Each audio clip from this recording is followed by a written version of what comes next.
Hi, guys. I'm so glad that my friends could join me. Atlanta's #1 realtor, Jason Moore, and Charlotte, North Carolina, Sandy McAlpine.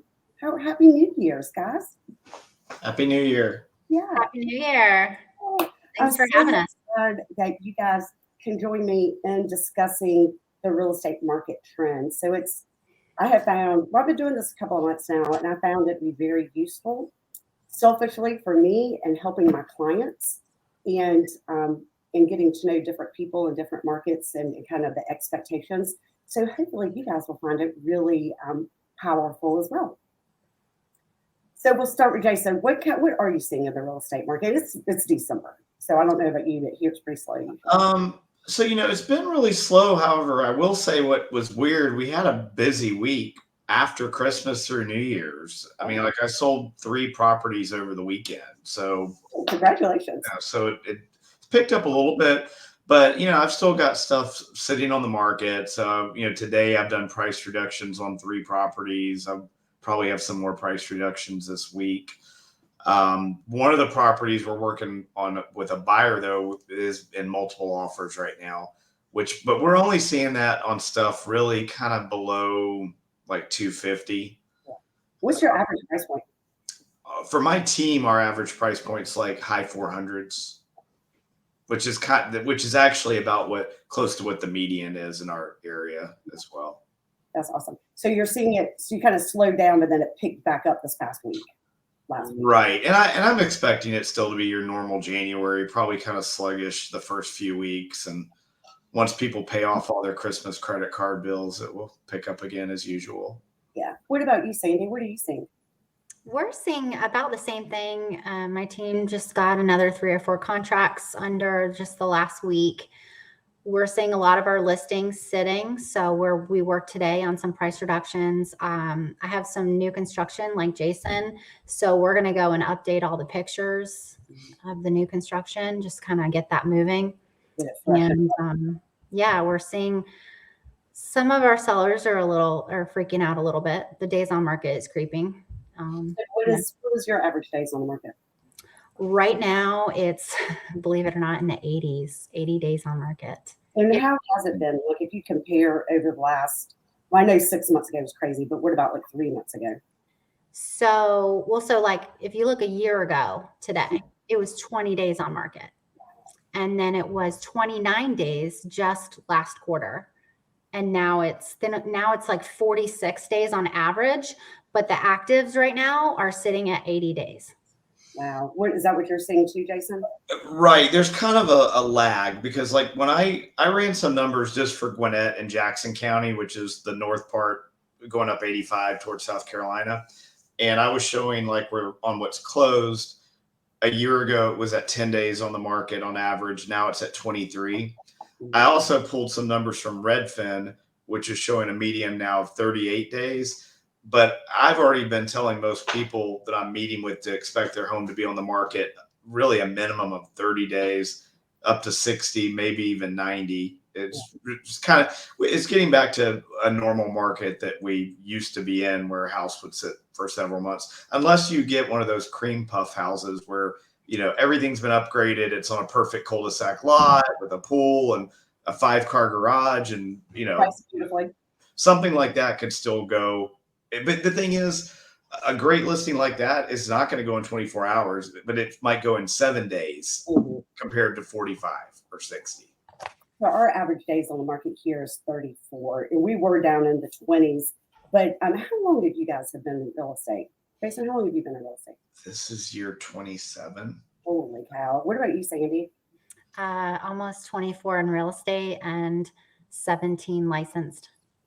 Wow. So you both have seen the fluctuation in the market. So I started 15 years ago in 2007, and I would go in for a listing appointment and tell them it would take 9 to 12 months to sell. Right. So to hear 30 days and even 80 days. Yeah, I was doing the same. I was signing 12-month listing agreements at that time. Yeah, that's right. So I feel like we're still in I think the, media is putting the negative spin on it because that's what the media does. but I'm not really seeing that here. And one thing I was listening to or reading on is the Case-Shiller Price Index. Have y'all heard of that or saw that? I was reading about that as well. Yeah, so they just came up and said this is the fourth month in a row. Now, this was updated. It just came out. They just released it, but it was through October nationally, and said that 4 months in a row, the prices have continuously gone down nationwide for 4 months in a row, which they had not seen that happen. Did you notice, though, on the chart, the prices are still above where they were in 2021? Yeah, and did you see the prices? Because it was like 308, then 308 in July. This is, of course, nationally. 307 in August, and then I think it like 302 in October or something. So the prices have gone down, but dang, it's like marginally.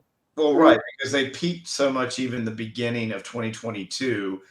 And when I was looking at their graph, you had like 2020, 2021, 2022, and then this small little drop, which was still way above the 2021 peak. Yeah, you're right.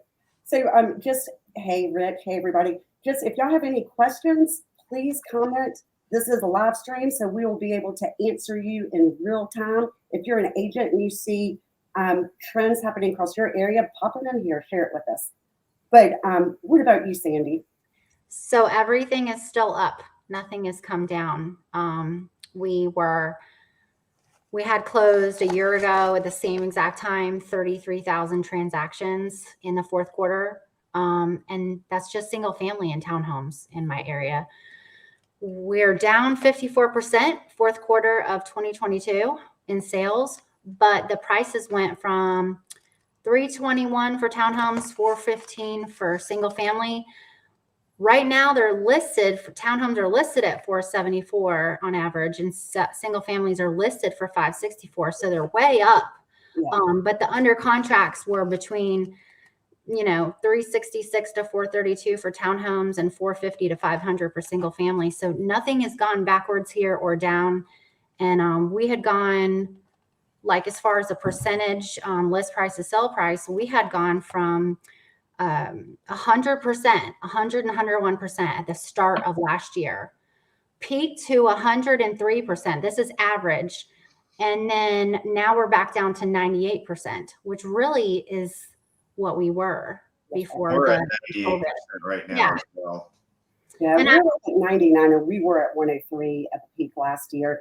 And what we're talking about is list price versus sales price ratio.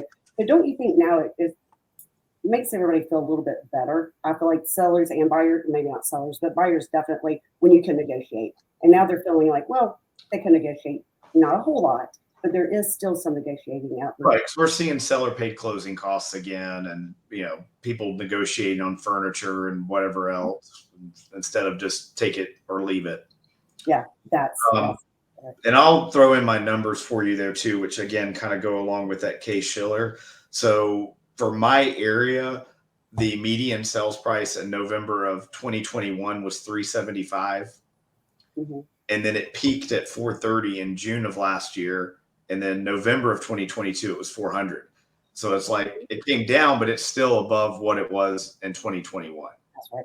Yeah, and I was looking at ours. Ours was in July was at $425, and then it went down to $415. Then it went up to, anyway, bottom line, it kind of has gone back and forth. But as of October, it's back at $425, and then November at $426. So, and Atlanta was kind of like that too when I was looking, because it dropped from that 430, but it was it would go up a little bit one month, down a little bit. So it's not like it's a steady decline.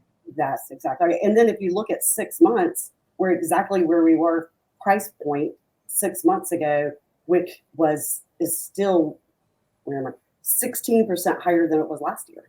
Right. And a lot higher still than 2020 as well. So what are your general public, what are your clients and your teammates saying about the interest rates? Have anybody batting an eye at it? What's the overall consensus? You want to start, Sandy? Yeah. So I don't know. I think, I see a lot of social media, and I see a lot of great social media showing the headlines are just BS, right? And that the interest rates, I mean, when I bought one of my second and my third home, it was between 6 and 7%. So to me, that was great at the time. And I think I even have 6 and 7% loans that I'm still paying on, right, with renters in those places.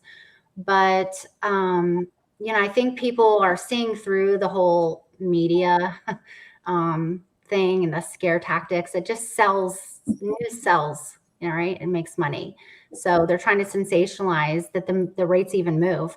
But I have noticed that they've gone down and up and down and up and down. So it's starting to get old. And I think people are going to, after the holidays are over and they get their finances, like Jason said, they start getting their money back from taxes and paying off their debt, they're going to be back in the housing market. Yeah, that's what I found, that my first time home buyers, it has kind of stumped them a little bit. However, if it is somebody that has sold more than one house in the past 15 years, then, maybe a little bit older client, maybe our age, whatever, they're coming back and being like, hell, that 6% is nothing. I remember when in the 80s when I paid 18% or whatever.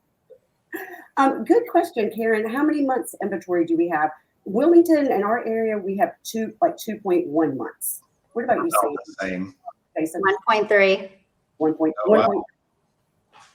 We do have some shadow inventory too, but that's not going to change the numbers that much. Like if you go into a new home subdivision and they've got 18 listings, they're not going to put 18 in the computer. They might put 9 of them in there. But I mean, we're talking where, it might be several hundred homes of shadow inventory, where when I ran the numbers, we have almost 2,300 homes on the market in the 2 counties that I primarily work. So, a couple hundred other houses isn't going to make that much of a difference. We have like 30 plus subdivisions coming, already approved, slated, thousands and thousands of homes. DR Horton. Our builders have stopped a lot of them though. DR Horton is still building. Some of the other big ones like Pulte and Lennar, they have canceled a lot of subdivisions, actually pulled out on the developments. Wow. Yeah, we've seen, and it's the first time I've seen in a year where the builders are starting to offer, like I got one under contract yesterday that the builder was offering $5,000 in closing costs. And they're starting to do things again too. Like one of my subdivisions that I've got up in Athens, like the builder's going in and doing more landscaping on the ones that are sitting. We're adding some more accent colors on the front of the finished ones. We're going in and, might even do some things like add blinds. So just starting to add in some other extras like we've seen in previous markets when stuff sits and builders start adding some bells and whistles to move the standing. Get it going. We had something weird happen here. It sharply, the sales sharply went down quickly. And we have 17,000 realtors and, lots of new home builds sitting everywhere. And it was weird because 1 month you had to wait in line to get a reservation in the cold for a house. And the next month they're offering, the same builder is offering 5% commission. They took $30,000 off the price of the home. It's move-in ready, and there's like a bonus on it, on top of it. I couldn't understand. I mean, just tons and tons and tons of listings. And then all of a sudden, every home builder rep is calling me. I'm getting 20 plus emails a day with their inventory. It was just so bizarre. So they were paying nothing on homes just a few months ago. And so if you not moving the subject off new homes for a minute, but here, like Open Door in our market is paying bonuses now. Wow. Same. So it's been a complete shift with any of these big companies that have a lot of inventory. That's right. So in general, I had a crazy December too, because usually December is rather slow. And the week before Christmas, I personally had 6 closings. And then I also got 3 under contract last week, which usually I would take off the week from Christmas to New Year's because it's typically, in my experience, is dead. Has not been dead. I think it's been really crazy. And you see Maria's saying that one of her Pulte homes was 12,000. That's a pretty normal number we're seeing in Atlanta right now. A lot of the builders are It's kind of getting to where 5,000 is more of the minimum you'll see, where they were doing nothing, and 10,000 is kind of what I'm seeing on a lot of stuff, and then some of them more. One of our local builders was doing 20,000. Or an exact number? I'm sorry. Are you seeing a percentage? No, not really, because it's flat numbers. But it's one of those things. Like if you're looking at stuff below 500, they're all going to be pretty much $5,000 at least. And then that 5 to 8 is where I'm seeing a lot of the 10,000. But in that like 6 to 9 is where I'm seeing some of these $20,000 to like $25,000 incentives. Well, the general takeaway, and I'm maybe if I'm wrong, tell me, but what I'm hearing is super important if you're going to buy a home in the next year or sell a home in the next year. And if you live in Atlanta, or if you live in Charlotte, or if you live in Wilmington, you go ahead and call us and go ahead and let us know what your plan is, because just like we were talking about the prices over the past 4 months have gone up and down, up and down, up and down. And Sandy had mentioned the interest rates doing the same thing. Super important to let your agent on your side know your plan, whether it be to buy in 6 months or 8 months or 3 months, so that we could start making you aware when the prices kind of shift or when that interest rate drops, so you can go ahead and lock in without a pretty good assumption. Now, are y'all seeing in your market, I'm assuming you are, our national builders in Atlanta are doing 30-year buy downs? We're seeing some buy downs, not a lot. But this is like they're buying the rate down to 4.99 for the entire 30 years. Wow. And when they do that, they pretty much, well, they'll sell out a neighborhood in a weekend when they do that. They only do it on standing inventory. Yeah. But my understanding is it costs them somewhere around $40,000 to do that. But they're keeping the prices up, which is good for our resale sellers as well. Because if the builders do something like that to keep the new homes moving, they're not dropping the prices and impacting the neighborhoods around them. That's what I was going to say too. Jennifer, you had asked on the questions about what kind of concessions we're seeing. I'm not seeing a lot of the prices drop, but I'm seeing agents and builders offer 2-1, 3-1, 5-1 buy downs, seller paid closing costs, assistance, but they're building it in the price. They want to keep the price the same. Mm-hmm. Which keeping the prices up is like Jason mentioned, that's good for the neighborhood. Mm-hmm. You know?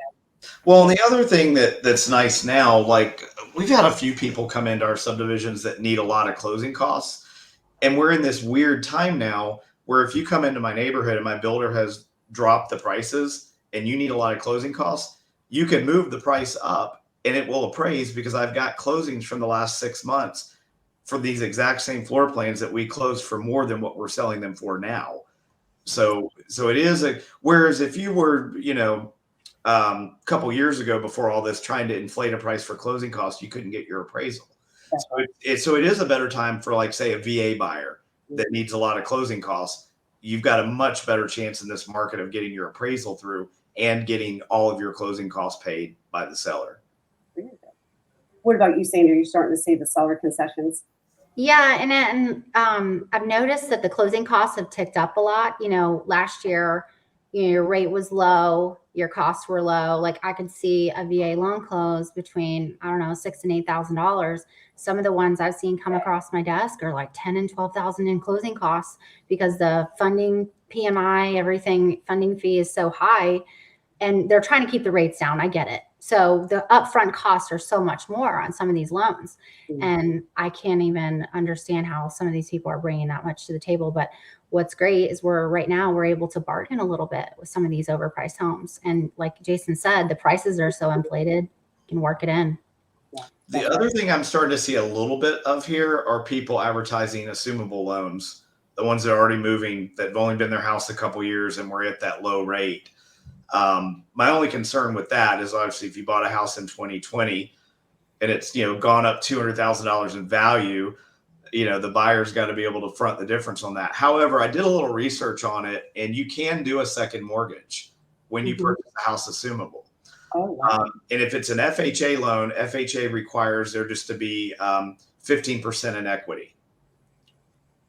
So I've never done an assumable loan. So you're assuming the mortgage that they have. Right.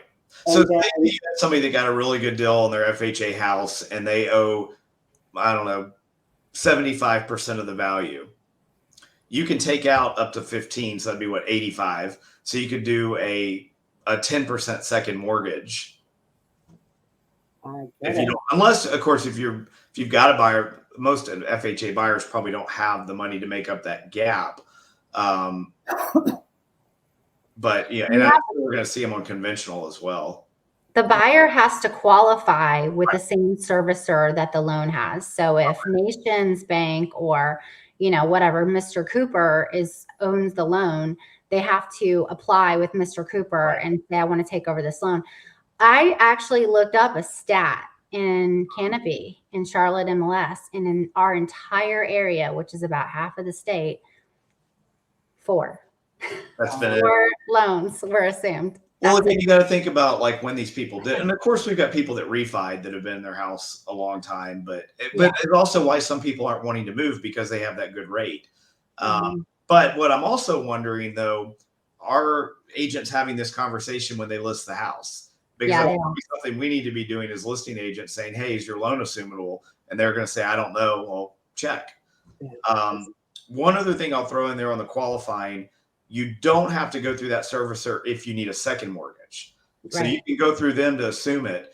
But if you feel like you want your client to have a little more guidance and go through someone they trust or one of your preferred lenders for the second, then you could kind of have somebody that's more on their side explaining everything to them.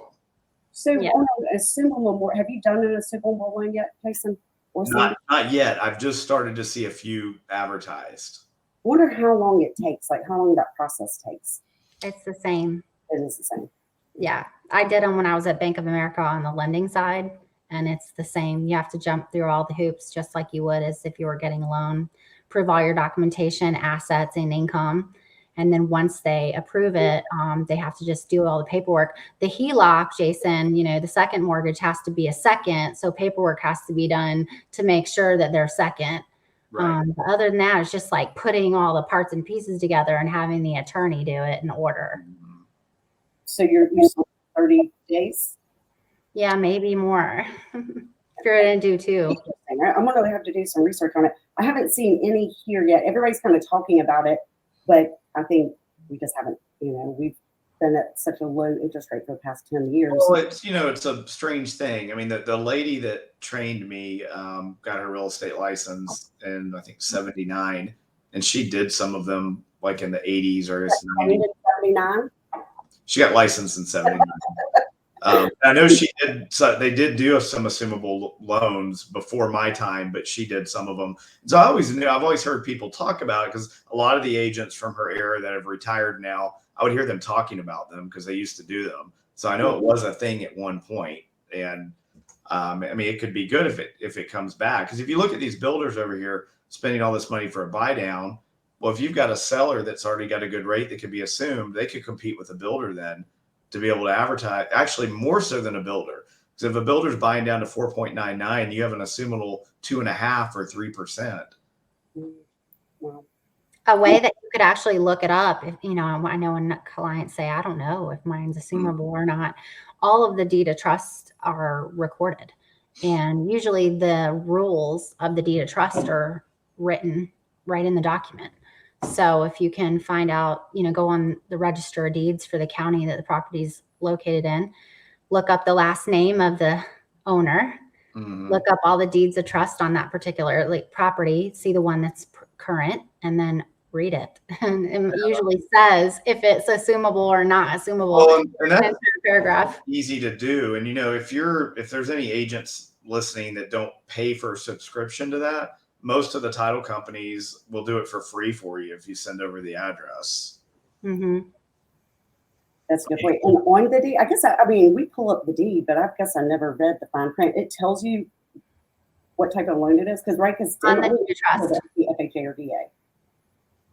It actually has all the terms in the deed of trust. It's not the terms like the promissory note would have. So you don't see like typically the amount or how the amortization schedule or, details of the note, but you'll see on the deed of trust usually if it's assumable. I mean, at least in my experience in the past.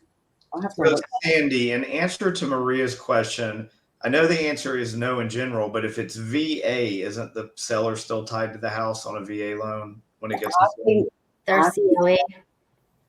Yeah, so just VA would be the only risk to a seller. And it's not really, I think, a risk. They just can't get another VA loan until that person sells the house. some would be, 10 years or however long it takes them to sell it off. But It's really, ability. If the buyer, FHA or conventional, it's out of their name once it's been assumed. Yeah. but if the buyer's VA and the seller is a VA, can you still assume it without taking the seller's? Well, no, if it's a VA buyer, then Too much you trouble. don't lose your spot, right? Say that again? If a VA buyer is assuming the VA loan, then you'd probably get released. But if it's a non-VA buyer assuming a VA loan, I think that's when you can't get a second VA loan, right? Yeah, that makes more sense. Here, we'll see what if Jason has. If your COE is still tied to the loan, you only have so much left that you can use on another loan until that loan is released. Right. As far as I know. But if it's somebody who qualifies, a veteran that qualifies for VA themselves, assuming the VA loan, does it not just move into their name then? No, still sticks with so. they pull the loan out. I think it goes with the case number of the loan. The HUD case number, but So probably not great for a VA seller, but great for FHA. And you're saying you can do it with conventional as well? It depending. FHA is always assumable on these Yeah. newer loans. Oh, look, Jason said, you're right, Sandy. I only processed like 2,000 or 3,000 loans when I was at Wachovia, First Union, Bank of America, but it was a long, long time ago. So Yeah, now you're this is like coming back from years and years of experience. You may need all that now. Right? That's right. Well, I think that's the problem in our industry. A lot of the agents don't understand even that. Like, Jason, you're so super smart. Jennifer too, like that you guys even know a little bit about this stuff. A majority of real estate agents today don't even know what certificate of eligibility is or VA eligibility. So Karen is asking that. Karen, that's what we were talking about, the HELOC or the second mortgage, to make up that difference. But you've got to have some equity in there. You can't just obviously do a second and do 100%, but you can do it. I don't know in conventional. I didn't have my lender look that up, but I'm sure conventional you might.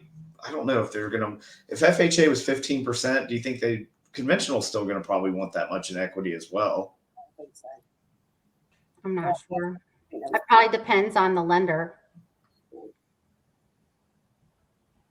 Very good. So overall, what are your thoughts moving into 2023? And obviously, we don't have crystal balls, because if we did, we would own a lot of real estate and be retired in some other country.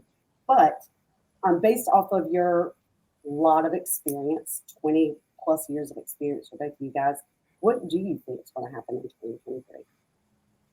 As far as as interest rates, what do you think is going to happen with interest rates or house prices?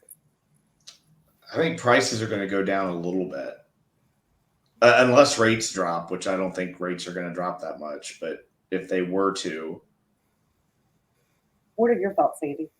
I feel very confident that prices will come down, because right now what's under contract is like 70 to 100,000 less than what's active, right? On average.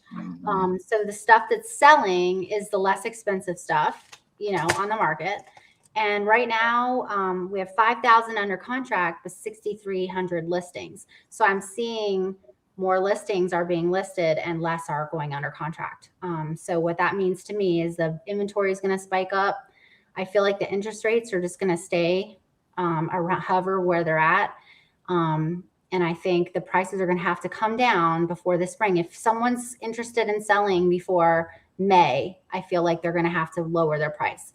But by May, I think it's going to be a hot market. I think we're going to see a surge again, just like we usually do in the spring and the summer. I agree. And everything I've been reading, I think you hit the nail on the head. I think at least what I've been reading, and again, we don't have crystal balls, but as far as interest rates, it's supposed to level off. I've been reading anywhere, depending on which report, anywhere from 5.5% to 6.5%. Is to kind of be the new normal, at least for 20. I agree with you. I think prices. I don't think they'll come down tremendously, but I think they'll. I mean, typically they'll plateau, right? Yeah. So I think we're going to see a plateau and maybe a spike and a decrease. Some false bottoms, which I think is. I only have one kind of negative concern to keep an eye on, which again, we don't have a crystal ball. I'm nervous about the iBuyers because I know they're struggling right now and they have a lot of inventory. So I do have concerns about if they get into so much trouble that they have to start liquidating off a lot of these houses that are sitting, it could affect the prices. We're already seeing that here dumping, and it's affecting some of the neighborhoods. And I actually have to go against the appraiser and say these were investor dumps. We can't use these as comps for, a well-maintained home down the street. Right. Yeah. Yes, I'm keeping an eye on that, but I would say we're probably starting to get into that window where if somebody is looking for a deal, we're kind of at the end of the road if you're going to sell your house and go rent for a little bit, and you're taking a risk because if nothing happens, you might throw out a lot of money renting for a year. But if somebody wants to do that gamble, this is probably the window to do it. Yeah, it's always so. I did that gamble a couple of years ago, and it did not pay out for me. I bought last July, so I bought it a fun time. But anyway, I completely lost my train of thought. I'm sorry about that. Sorry, Jason. But well, it may not even be the whole market dropping, but the thing is, like, if somebody wants to take that gamble, maybe they get lucky, and if a few of these deals do pop up from the iBuyers and they've sold their house, they're in the situation where they could jump on something. But I guess another thing I'd say on that, for somebody who wants to play that game, don't see if you can get a 6-month lease or a lease you can break. So if something great does pop up, you're not then also trapped in a lease you can't get out of. Well, it's hard to find rentals here, and our rental market is pretty expensive. Our rental market has dried up. So, I manage 90 rental properties. And what has happened is that the tenants are not leaving. So say, for example, I've got a tenant maybe paying $1,600 a month. We're probably going to renew with them between $1,650 to $1,700. But if they leave, that property is now like $2,200 a month. Same. Yeah, so they can't move out because they can't replace what they have. So right now I have 3 properties on the market for rent. And one of those our investor just purchased. So it's never been rented before. And then the other 2, I think both of those tenants moved because they purchased.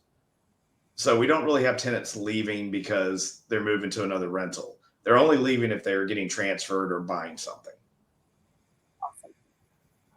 Well, I think all great. And to sum it up, if you want to sum it up for moving into 2023 for your clients, friends, family. Sandy. You go first. Would you say yes if you're going to buy, go ahead and buy? If you're going to, just in conclusion. Oh, well, definitely. I mean, I'd say, personally, I would love to buy another rental property before the end of the year. So I'm going to be watching the rates and then, again, the issue with the investors right now, I work with a lot of investors, and where the rates are, the numbers are off. Because where those rates are putting their mortgage payment, the return just isn't right on the monthly rent. But I'm keeping an eye on that. And as soon as there's a window, I am hoping to pick up a property before the year's over. So I definitely wouldn't tell people not to, because I would buy something myself this year. Yeah, that's what my goal is to buy 2 this year.